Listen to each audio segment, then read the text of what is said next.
Rev it up and welcome to Cars Yeah, show number 2297. Be prepared to be inspired. This is Cars Yeah, where you'll enjoy interviews with inspiring automotive enthusiasts. Mark Green is here to provide you with a fuel injection of automotive inspiration. So get in, sit down, buckle up, and get ready for a wild ride here on Cars Yeah.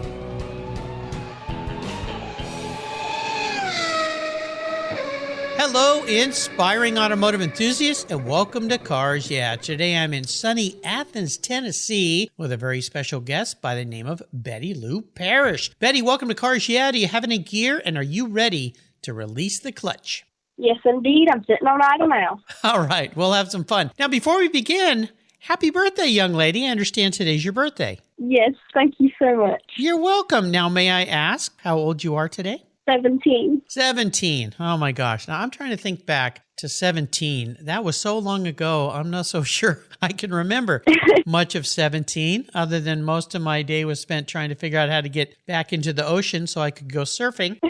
If I could only bring that youth back and keep all the knowledge I have today, I think I'd be pretty well off, but we all want to do that. But happy birthday. This is very special to have you on the show on your birthday. So happy 17. Very cool. Thank you. You're welcome. Now, before I give you an introduction and we talk about what you're doing with your life, what's one little thing that maybe people don't know about you, Betty?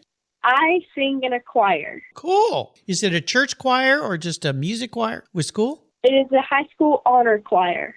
Oh, nice. So what kind of music do you typically sing, and do you all perform in front of audiences? We do. We actually have a spring concert coming up in a few days, about 4 days to be exact.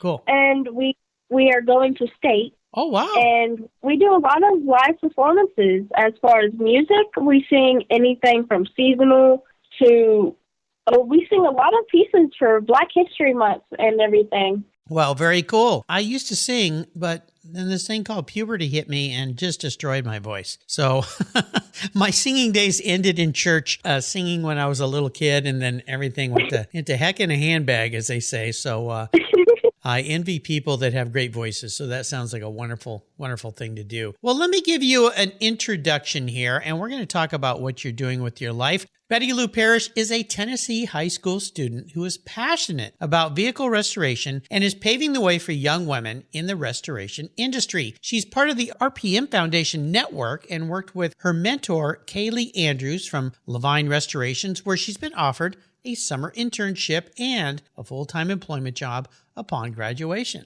Very, very cool. Betty lives with her parents and her grandfather, whom she works with on vintage cars, old tractors, and Airstream trailers. They attend car shows together and built a large shed where they're restoring a 1955 Packard Patrician, a 1934 Dodge sedan, and a 1929 Marmon Roosevelt. You are having fun with your papa, that's for sure. She's learned metal fabrication, painting, welding, mechanics, and is learning a whole lot more. She's teamed up with the RPM Foundation and will be one of the navigators for their X Cup on the Great Race is coming up, which is very cool. I've heard a lot about that. Fresh off a spring break trip with her grandfather, where they visited restoration shops and museums, she and her grandfather have more trips planned for this summer. So we'll learn about that. So we'll be back in just a moment, but first a word from our valued sponsors. So please give them a little listen and we'll be right back. Buckle up. Years ago, when it was time to renew my collector car insurance policy, my carrier's rates went up. Way up, but my usage was the same and I never made a claim. I didn't even have a ticket. So what's with that? So I turned to American Collectors Insurance. Has your collector car insurance recently raised your rates for no good reason? Tired of paying an annual membership fee? Then it's time to look around and call American Collectors Insurance. I shopped around, I asked friends for recommendations, and found a winner that I can trust. And boy, I'm glad I did. I saved hundreds of dollars every year and slept better at night knowing my baby was properly insured. American Collectors Insurance have been protecting vehicles since 1976. They provided me with an agreed value insurance policy backed by their history of taking great care of their clients. What could be better than that? So give them a call and ask for a quote today. 866-ACI-YEAH. That's 866-224-9324. And protect the ones you love like I did with American Collectors Insurance. Classic car insurance designed by collectors for collectors. For several years now, you've heard me talk about Linkage Magazine. I've been a subscriber since the start. Their talented and creative team brings you a spectacular publication and website that shares the automotive passion from a worldwide perspective. Linkage is about driving, restoring, collecting, and firsthand experience at collector car auctions and more. They bring you real-world values plus rational, experienced opinions on the current markets. They cover the automotive world and the people who share our passions. And Linkage Magazine has grown, mailing you 6 issues annually. Join me on this journey with Linkage. They're geared for the automotive life. You can subscribe at linkagemag.com. 20, 50, or 100 years from now, will there be a workforce to care for the collector vehicles we love? With auto shop programs disappearing across the country, it's a question we enthusiasts have to ask. That's why I support the RPM Foundation, which exists to ensure that the critical skills necessary to preserve and restore these vehicles aren't lost to time. One of the many ways RPM, which is short for Restoration, Preservation, and Mentorship, is accomplishing this goal is through workforce development initiatives. The RPM apprenticeship program enables the next generation of artisans to earn a living while they learn the craft of restoring and preserving these vehicles directly from industry professionals. The Endangered Skills Program documents the process of masters training future craftspeople on a variety of critical skills in danger of being lost forever. For more information on how the RPM Foundation is driving the future of the collector vehicle skills trade, visit RPM Foundation today. They're one of the charities of choice here on Cars Yeah! So, Betty, we are back. So I want to talk more about this passion you have for cars. And I want to start with, where did this come from? At what age did you start to pay attention to old cars and want to hang out with your grandfather? And then, obviously, he gave us some inspiration to start working on cars. But where did this all begin? How old were you? I grew up around cars my entire life. And while I was living with my parents in Georgia, my grandparents were in Mississippi. And every summer we'd come to stay with them. And while we were staying there, we would work on Airstreams together and build Airstreams with our bare hands. Wow. And when we would go back home, my dad always owned a shop of some sort, and I was always in that shop. I was his little grease monkey, to say. You could not keep me away from grease, dirt, anything. If it was there and I was able to touch it, it was in my mouth or all over me. Well, this sounds like fun. And obviously with a family that's into shops and working on things, you had some mechanical inclinations. You know, this idea of working on Airstreams at your grandfather's. Now, Airstream trailers are pretty cool, very retro, very unique in their ways. Were you restoring, like taking an old one and restore it, or were you building Airstream type trailers? What were you doing? It was a little bit of everything, but then again, this part of my past is kind of, shall I say, very vague because I was still a little young, but we would restore them, or sometimes, if I'm not mistaken, we would he mainly stuck me on rivets. I hated it. Smart guy. And sometimes we would, I think, build them, take big pieces of sheet metal and aluminum and everything, and just curve it, rivet it together. The main thing I remember. Wow. Now, was your grandfather, was that his profession, his career by trade, or was that just something that was always a hobby of his? It was a hobby of his. He is an electrical engineer for Sea Ray. He's always worked on boats. He's always been in some sort of boating company. Very cool. Well, it sounds like he's handed down in his genetic code your ability to want to work on cars and your passion and the skill set. And let's kind of fast forward. When you got up to, let's say, high school, did your school have an auto shop, or how did you start doing this more seriously? Or was it all about just working with your grandfather? I started high school here in Tennessee. This is where they had an automotive shop, but it was a small automotive shop. And how I mainly got into working with cars is we first bought my truck. And I always wanted a first vehicle. And I wanted to make something that's unique, something that no one else has. So in order to do that, we needed to make money. in order to make money, we need to get more cars, fix them up, and get them out of here. Oh, okay. I see what you're up to. So your grandfather gave you the idea of you got to have some income stream to play with your hobby. So get old cars, fix them up and sell them, make a few dollars, put that towards the next car. Okay. So you basically were doing a restoration business. Kind of, but Kinda. we mainly do Jeff Stump cars, all of his cars. Now, what kind of cars did you say? I'm sure you have heard of Jeff Stump for the Great Race. Okay. I'm sorry. Yeah. I thought you said dressed up, and I went, dressed up cars? What are those? These are all of his cars.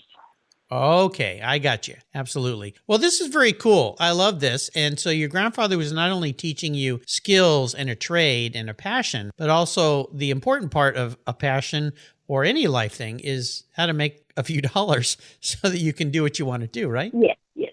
Okay, I love it. This is very cool. Now, I know you worked with Travis LaVine, and was it his wife?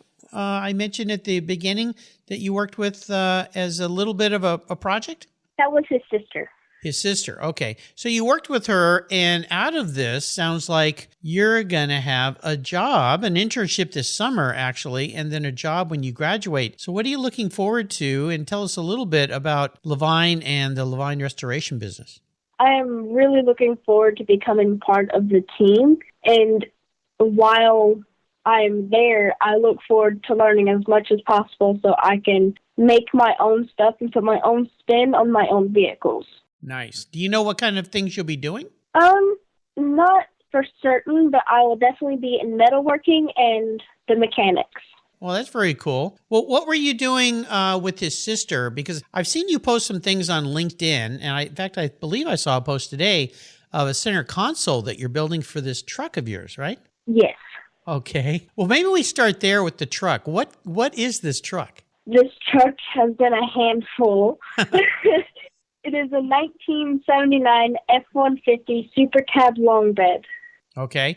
And why did you pick that? What is it about a truck that makes you want to spend all this time and money working on that particular truck? I love big vehicles, and this one stood out to me. And it's just something about it. It has that stance that you just couldn't resist. And it had some problems, but that's how I knew that it was perfect for me. It'll take some time to fix it, yes, and it has. But just something about it kind of like clicked. I was like, this is it. A lot of people go to, say, like, your automotive dealers. They find a new car that fits their family. This truck, I felt like fit me. I'm a little so I had to be able to grease the pedals. So I understand. Yeah, big truck for a petite lady. My daughter's like that. She's like 5'1", and same with my wife. They're very petite, so driving big vehicles is a bit of a challenge. But they know the struggle. Yeah, they know the struggle. Yeah, and I know the struggle because when I go to get in my wife's vehicle and I don't put the seat back, I immediately get squished between the seat and the steering wheel. So I always have to remember to put the seat back before I get in the car. I'm not that big, but. Yeah, but part of the struggle for sure. So you're doing some custom work to this thing because this center console I saw on your LinkedIn page looks very. That wasn't what was originally in the truck, is it? Oh no, what was in the truck was 2 bench seats. Okay. One in the back folded down and one up front, and I was like, this is not gonna work. So when we go back to the restoration shop and what you're going to be doing, hopefully they won't put you just on rivets. Like your grandfather did. But it sounds like they're going to give you a lot of opportunity to do a lot of different things. And after the internship, then you'll come back and do your senior year in high school, and then you'll go to work for them. So congratulations on that. I mean, how many seniors in high school land a job a year before they graduate? I think too many. Here you have a lot of people that just go to trade school to weld. That's mainly what Tennessee is a bunch of blue-collar workers. Well, when you think ahead to your career path of restoration, is it old car restoration that really intrigues you that you want to do? Or because I'm assuming, and I don't know a lot about LaVine Restorations, but I'm assuming they're not just a collision repair facility. Not technically. They do a lot of everything. They do old cars, hot rods, you name it, it's in there. They can also say if everything else is done correctly to LaVine standards, then they won't touch it. If you just want it for paint jobs, then they will do it for a paint job, providing everything else is stable. Okay. So you'll get your hands on a lot of different things, learn a lot of different skill sets just in your internship, and then that will proceed after high school. Now, I mentioned in the introduction, you and your grandfather built this shed, and you're working on a bunch of different cars. Can you talk about some of these different cars? Because it sounds like he's got a bit of an eclectic taste when it comes to old vehicles. Yes. Currently, we have two cars of Jeff Stump's, which is a 1928 Marmon L. And this car, we whenever we received it, it was completely gutted, no interior, and falling apart pretty much. So we completely gutted it, and they said it was ready to run, but we're still, to this day, fixing all the mechanic issues. That's an old car. Oh, yes. Wow. I think this is the oldest we have went so far. Wow. Well, this is pretty fascinating. And the fact that you're working on something so old, I would imagine there's a big learning curve here of how the car looked in its day, where you're going to take it, and all of that. And, you know, I want to talk a little bit, too, while we're together here about your relationship with the RPM Foundation, because they're a charity of choice here. Can you talk a little bit about how you got associated with them and then what's going to be happening with the Great Race? It's actually a kind of funny story. We had bought one of Jeff's cars, a 1929 Marmon Roosevelt. I had spent most of my time polishing, getting this car absolutely perfect and show ready so we could take it to Chattanooga Motor Car Festival.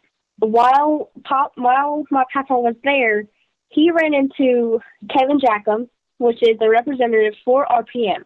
He told him all about it, and he gave me a phone call. My papa called me one day while I was coming in from work, and he was so excited to tell me about McPherson, because that's what he heard was a college that was for automotive. And then come to find out it was something a whole lot bigger. And so I reached out to RPM. Nick replied, and after a 30-minute Zoom call, I was offered a navigational spot on the Great Race. Cool. That's cool. Well, for you regular listeners, you'll know Nick Ellis, who's the executive director, RPM Foundation. He's been a guest on the show here, and Jeff Stump has been a guest as well. So we've got a whole bunch of Cars Yeah alumni, and now you're part of the team. So this adventure you're going to have at the Great Race, how do you see, or the X Cup, I guess, part of the Great Race, how do you see that playing out? What will your job be as a navigator? I will be in charge of routing the team to the specific checkpoints to get aces and pretty much getting our team to the finish line on time. Where is the Great Race starting this year, and where is it ending up? It is starting in St. Augustine, Florida, and ending in Colorado Springs, Colorado. Wow. Quite a drive. You know, for you listeners, if you don't know a lot about the Great Race, look it up. It's quite amazing. It's been running for a long, long time. And I understand, I had them on my show. I think it was last year, 2 young women were winners of the Great Race. Yes, Kinsey and Olivia. They are coming back this year as the drivers. Wow. All right. Well, they're a force to be contended with, but you know they've been doing that since they were in the back seat of their parents' car who ran that race. So I think they had the advantage of seat time, as they say. Those 2 are dynamos. That is correct. Yeah. I want to talk a little bit about inspirational people in your life, mentors. I'm kind of guessing I know the answer to this. Your grandfather, you affectionately call him your papa, which I love because that's what we all called my grandfather. Was he really, or has he really been the most influential person in your life? He has supported me in every way possible, and pretty much my entire family and my best friend who has helped me through some of the doubt and disbelief that I had in myself. And they just pushed me and inspired me to do better and made me believe in myself. Well, you're so fortunate to have those members of your friend and family in your life to help push you along. And the fact that it seems like you've always had a love for fixing things and working on things and repairing things, that they encourage that, and look where it's going to take you. When you look ahead to your career, is that where you want to be, let's say for at least the next, I know sometimes it's hard to look way down the road, but at least the next 5 years is work in a restoration facility? This is exactly where I wanted to be. I've always wanted to do something like this, just never found the right place to do it or pretty much how to do it. Yeah. Well, it's great. Very fortunate at this young age to have that figured out, because a lot of people at your age, they have no idea what they want to do, and they're really struggling with it. So you're very, very fortunate, but I have a feeling you know that, especially having the love and affection and support of people around you. I also like to talk about challenges, and all of us face challenges at some point in our life, whether young, old. Hopefully you'll have many more, because challenges will push us. They help us learn, and when we look back on them, even though the time we went through them perhaps wasn't so great, we can look back and say, I'm glad I had to deal with that because it taught me something. Is there something in your life so far that has been a challenge like that you look back on and say, okay, that was a great lesson? I think the biggest challenge for me was letting people get to my head. I don't want to put words in your mouth, but maybe you can elaborate on what that means a little bit. All the traditional people would always think that women should not be in a man's industry.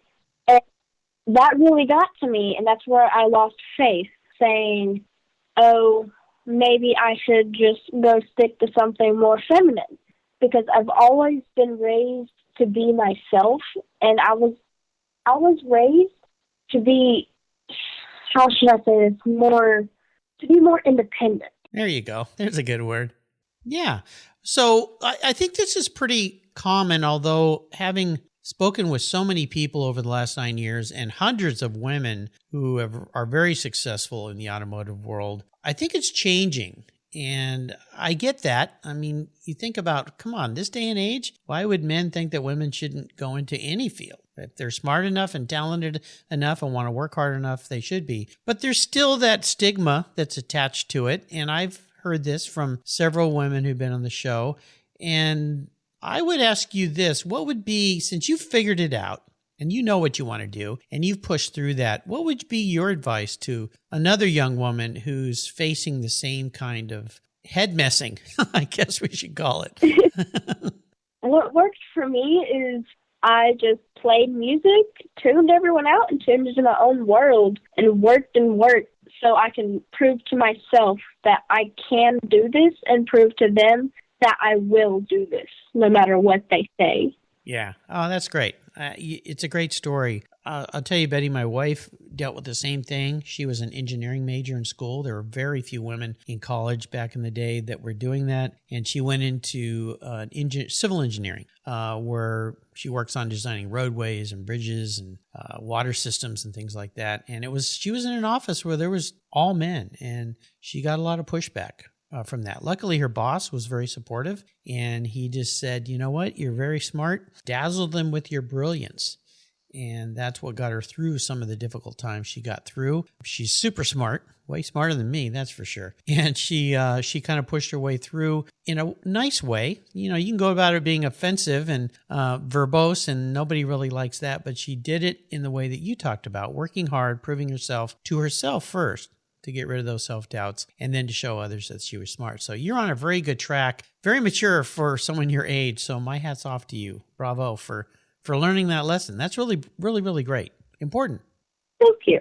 You're welcome. You're welcome. So we already talked about kind of a bucket list of where you want to be. You're already on a path for this, which is great. I want to talk a little bit more about a special vehicle in your life. And would it be that long bed truck that you're working on? Is that your special vehicle in life right now? That would be, yes, because of how we had to get it. Oh, yeah? How was that? We have a 76 F-350 Super Duty diesel. That truck has been our farm truck for I don't know how long. And it's had some issues, yes. So we had to go one morning to go get my truck. And the injector driver module, which is also known as the IDM, kept skipping. And we didn't know what it was, so we turned back around, and if I remember correctly, this was about a almost 2-hour drive, 4 hours with the trailer and the truck, because we are nothing but mountains. Yeah. And so we had to turn back, and we got to the house the next day. I fixed it, and it turns out it was not the injector driver module making it skip. It was the injector harness. And it took me almost all day to scrape off the burnt stuff from the engine, and it was a pain in the butt. Then the next day, we left out. We went to go get it again, and then we had a little bit of technical issues getting it on the trailer because we had absolutely no winch. Oh, no. That's a big, heavy truck, too. Yes, and we had to try and drive it up there, even though the piston was completely shot and shaved the inside of my engine. Oh, ouch. Yes, that was something, and not to mention it almost fell off the trailer. Well, you learned a lot through this process, right? Yes, do not take big trailers and trucks into small towns. In a small town, yeah, absolutely. Oh my gosh. Well, these are all great stories to tell, and when you finally get that truck to the point where you're happy with it, and you go, okay, I did all this work and it's done, and shiny paint and everything's finished. These can all be great stories to go back and look on and tell. So. I will definitely be happy that I won't be throwing a wrench at it every 5 seconds. Yeah. Stop throwing. Maybe you need to be a little nicer so it doesn't push back so hard. Just a little. Maybe. Just a little tip for you. So I'm going to be your car psychologist here and crawl into your head a little bit. If you were reincarnated, manifest as a vehicle. Now, this isn't what you want to be, Betty. This is how you perceive the lady in the mirror, who you are. What kind of car or what car would you be, but more importantly, why? I would say the truck that we have, which is a 96 F-350 Super Duty, because it's broken but not dead. You could put me through anything, but I still rely. And I hate the cold weather, but I love to work. I love it. Broken but not dead. So always fighting back. Yes. I like it. Good spirit. That's really nice. Is there a great book that you've read that you'd like to share? It could be a car book, could be a work on a vehicle book, or could be anything, fiction, nonfiction. I don't read. I have my papa, my best friend, and Google for that. So they tell you the stories, right? Yes. I see. Very, very cool. Well, there must be, maybe there's some, do you guys get into using manuals to working on vehicles? There's so many great resources that way. Or how are you learning all this from your papa, or YouTube videos, or, how do you learn all this stuff? I hear it from my papa, which he gets it from YouTube websites. He's on a few websites where they communicate with people who have old cars, and we have the Marmon book, which has every single Marmon in there you could find. But the only thing is, it is so out of order. You'll find one from a 38 Marmon next to, let's say, a 1920 Marmon in the same paragraph. I see. It is out of order. Well, you're certainly learning a lot of things, and it's great that you have your papa there to teach you all this stuff. So here's a wonderful idea. When you graduate next year, you give me a call, and I'm going to provide you with, or enable you to go on the ultimate drive. And here's what this means. I'm going to give you any vehicle in the world. I'm going to park it in your driveway. You can take it anywhere you want. And here's the key. You can take anybody with you, even somebody from the past is no longer with us. So it could be a historical figure, could be a certain friend, could be your papa. But what does the ultimate drive look like for you? I would definitely choose a 66 Corvette Stingray. I would take my dearly departed nanny. She was my rock and everything, and she absolutely loved the coast, the islands, anywhere. So I would travel across the state against the coast so she could see the beach. Very nice. Oh, that would be great. That's awesome. I love it. Yeah, and a 66 Corvette Stingray. Now, just when I thought you were a country girl with a truck, you throw a 66 Stingray in my lap. This is very interesting. So you do have an affinity for old sports cars, too. I love American muscle.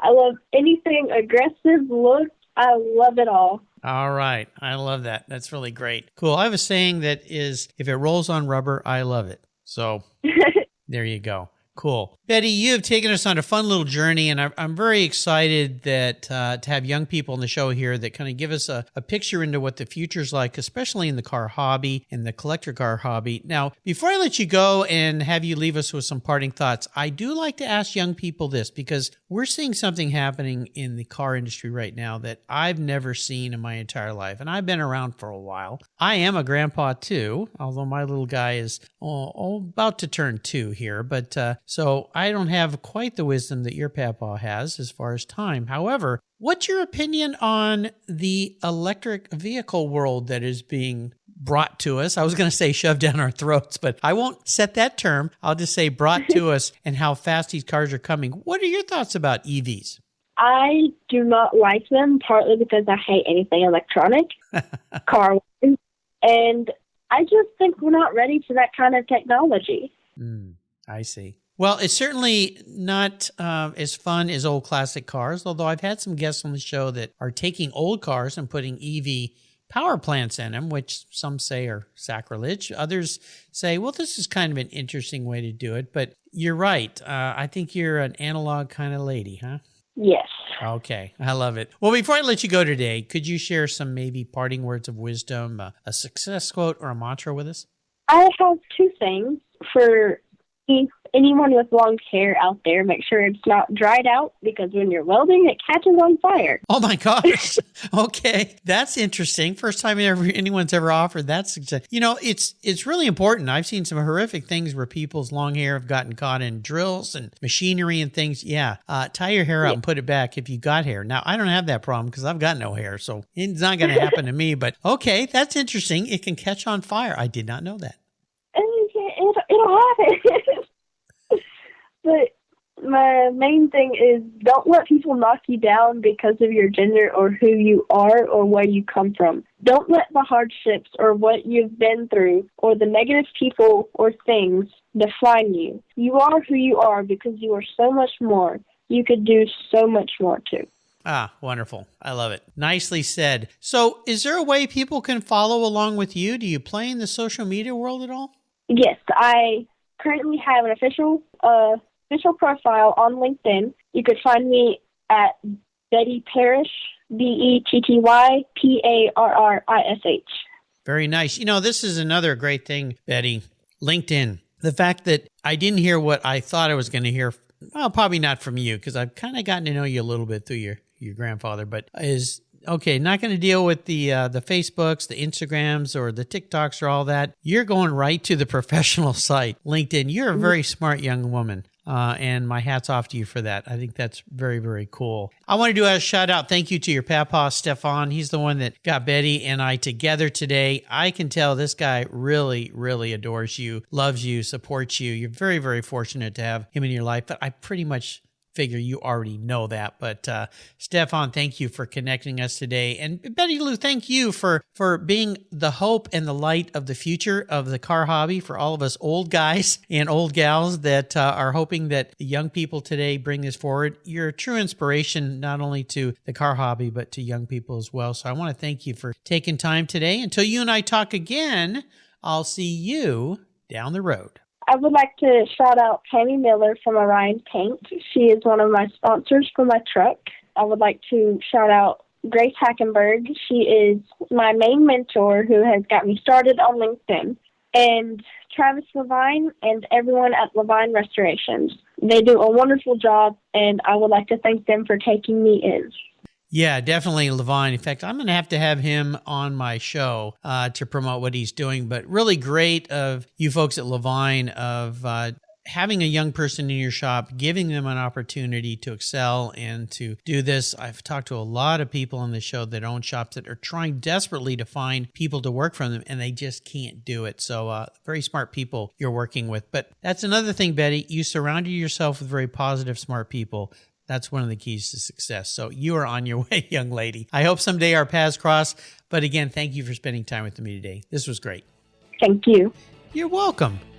Thank you so much for joining us on today's ride here at Cars Yeah. Drive on over to carsyeah.com to find show notes and inspiring automotive fun. Download your free copy of Filler Up, a fun book filled with gorgeous photographs of fuel filler fun, including quotes from more inspiring automotive enthusiasts. Download your copy today, and we'll see you next time on Cars Yeah!